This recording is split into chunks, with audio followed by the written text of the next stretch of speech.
I'm Paul Huizinga, this is Lake Speed Jr. We're here at Driven Racing Oils, and when you hear racing oils, you think lubricants, but there's also a lot of functional chemicals that they produce.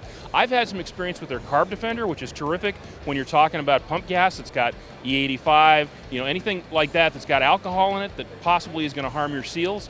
I've had a real positive experience with that, but you've got a lot of different stuff going on here now. Oh yeah, the success of the Carb Defender in protecting carburetors and the fuel systems from ethanol and pump gas has been overwhelming. In fact, even on the race side, the guys who are using like the race concentrate and straight methanol has really kind of broadened our scope, if you will, and looked at other applications, from in fuel-injected vehicles, turbo diesels that require cetane improvers and all that. But one really interesting little caveat was that we have more and more guys who are doing like autocross, or you're in a class where you can run pump gas, right, because of what the compression rules are, but you're right on the edge in terms of detonation and the fuel. So we came up with a Defender Plus booster, and the booster being an octane booster. And octane boosters are typically lead substitutes. And one cool thing about them, they kind of do two things. Not only do they increase the octane, which is a very good thing in a performance engine, even not from a performance, I make more horsepower, but tuning ability, right?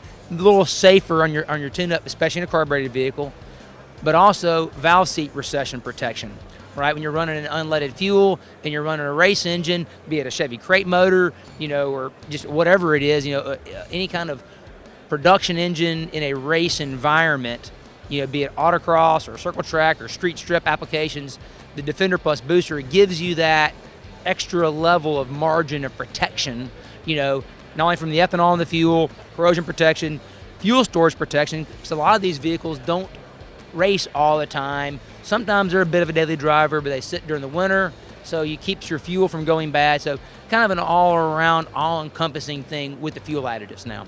So it's just a real smart bit of insurance no matter how you're using the vehicle. You've got that extra tuning margin for protection from detonation. You've got the storage advantages. It seems like it's just a win all the way around.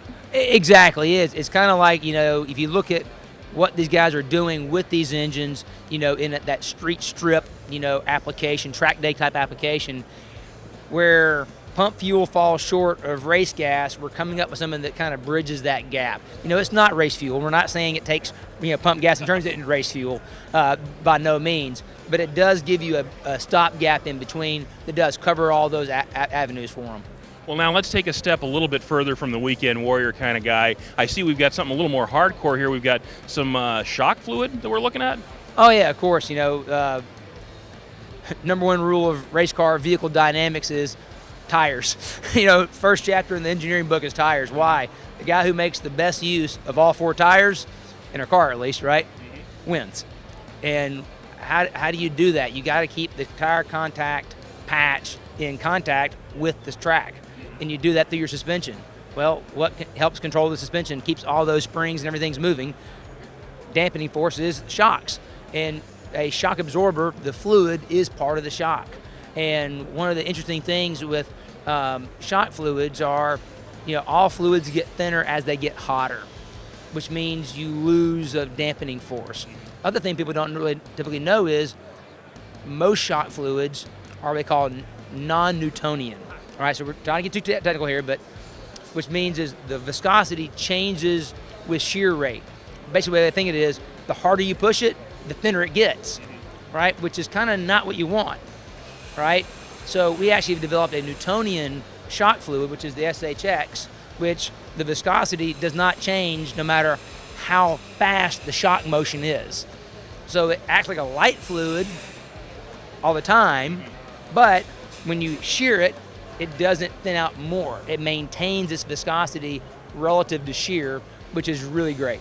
So you end up with a much more progressive response curve then.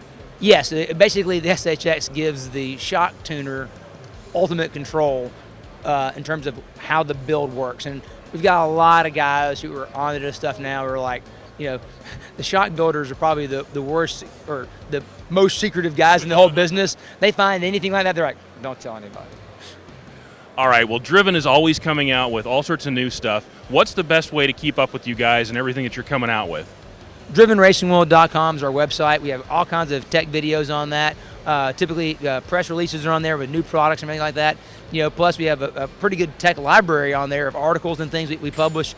So yeah, DrivenRacingWorld.com is the best place to go to kind of find out the latest, greatest on what we're coming up with. Well, be sure to check that out online. I'm Paul Huizinga for Power Automedia. Keep it right here. We've got a whole bunch of PRI 2015 stuff for you to look at.